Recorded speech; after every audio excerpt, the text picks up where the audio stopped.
আপনার স্ত্রীর ছবি আপনি সোশ্যাল মিডিয়ায় যখন দিবেন, বন্ধুরা নিচে লিখবেন নাইস। এই নাইসের মানে কি বুঝতেছেন আপনি? সে কি বুঝাইতে চাচ্ছে? একটু বিবেকটা খরচ করেন। একজন নারী খোলামেলা ভাবে তাকে দেখে কেউ যদি বলে নাইস, এর মানে এই মহিলার সকল সৌন্দর্য পূর্ণরূপে অবলোকন করিয়া আমি মুগ্ধ তৃপ্ত হইয়া বললাম নাইস। এটা হলো নাইসের তর্জমা। আপনি এবার দেখেন তো আপনার কাছে কেমন লাগছে। নিজের পরিবারের মেয়েদের খোলামেলা পোশাকে সোশ্যাল মিডিয়াতে হোক, অফলাইনে হোক, মানুষের সামনে উপস্থাপন করার পর যারা দেখে, তারা দেখার পর তাদের মনোজগতে যে চিন্তার উদ্রেক হওয়ার কথা, সেটা আমাদের সবার জানা। এটা প্রকৃতিগতভাবে, সৃষ্টিগতভাবে এটা খুবই কমন এবং সাধারণ এবং স্বাভাবিক বিষয়।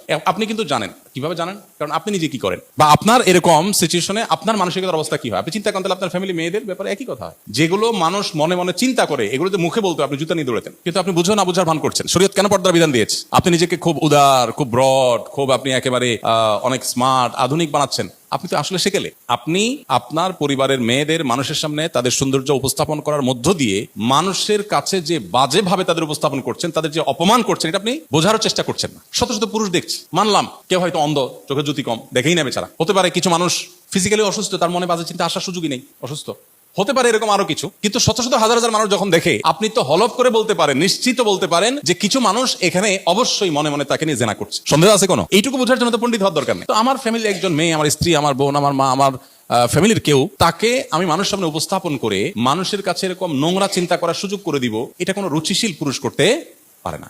এখানে শুধুমাত্র শরীয়ী বিধানের ব্যাপার না, এটা রুচির প্রশ্ন। তো এই জিনিসটা আমরা অনেকে বোঝার চেষ্টা করি না।